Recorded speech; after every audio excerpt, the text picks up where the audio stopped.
Good morning! For today's video ay gagawa tayo ng Milo Puto. Yan, with a twist yan. So ito na yung ating ingredients, 2 cups ng all-purpose flour yung gagamitin natin kasi pang merienda lang naman natin ito. Yan, naglagay na din ako dyan ng 3/4 cup lang ng white sugar. Tapos 2 tablespoon ng baking powder. Naglagay din tayo ng 1/3 cup ng Milo. At syempre, lalagyan ko pa rin siya ng Beer Brand powder milk para mas lalo siyang masarap. Haluin muna natin itong ating mga dry ingredients. Pagkatapos ay maglalagay po ako ng vegetable oil.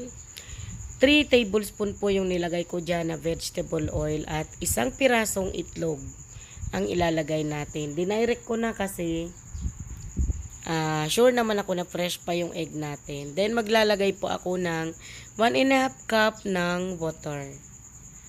So 1.5 cup lang para mas maalsa. Less ang liquid, mas maalsa. Yan, haluin lang nating mabuti.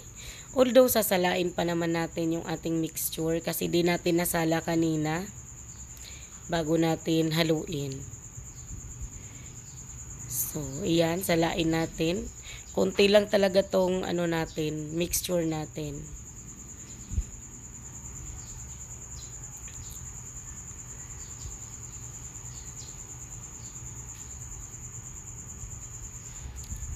So, ayan.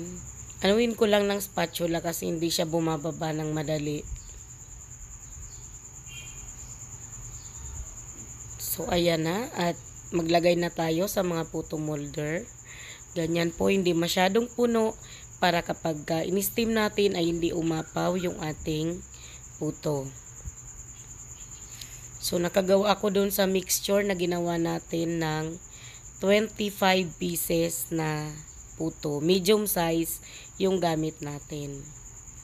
At ito, maglalagay tayo ng almond flakes para naman masarap-sarap lalo yung ating puto na meriendahin ngayon. So, naglagay tayo ng mga almond flakes. Pwede mo pa rin siyang lagyan ng Milo sa ibabaw. Kung may extra ka pang Milo, mas masarap. Then, in-steam ko lang po siya ng 10 minutes at ito na po yung ating nagawa. Ayan. At 24 pieces lang ata itong nagawa natin na puto. So, ito na, medyo palamigin lang ng konti bago natin i-unmold yung ating mga puto Milo. Yun, promise po masarap ito. Tapos yung yung almond siya, medyo nag-crispy. Masarap talaga siyang flavor ng puto. So, imbis na cheese, nilagay natin ay almond flakes. Mas bagay kasi siya kaysa sa lalagyan natin siya ng cheese. Ayan. So, napakadali lang sundan, napakadali lang gawin at meron na tayong pang merienda. So, kung ipambebenta kasi natin to, medyo malaki-laki ang puhunan. Kaya yung mga ganitong klase na hindi ordinary na puto, pang sarili lang po talaga yung mga ganito. Or kung may special ka na tao na gusto mong bigyan, gusto mong patikimin, so pwede mong gawin yung mga ganito. Pero kung pambenta, okay na tayo dun sa ordinary puto cheese. At kung lagyan man natin ng flavor, yung hindi ganun kamahal. So, ito na yung ating finished product, ang ating Milo Puto with almond flakes.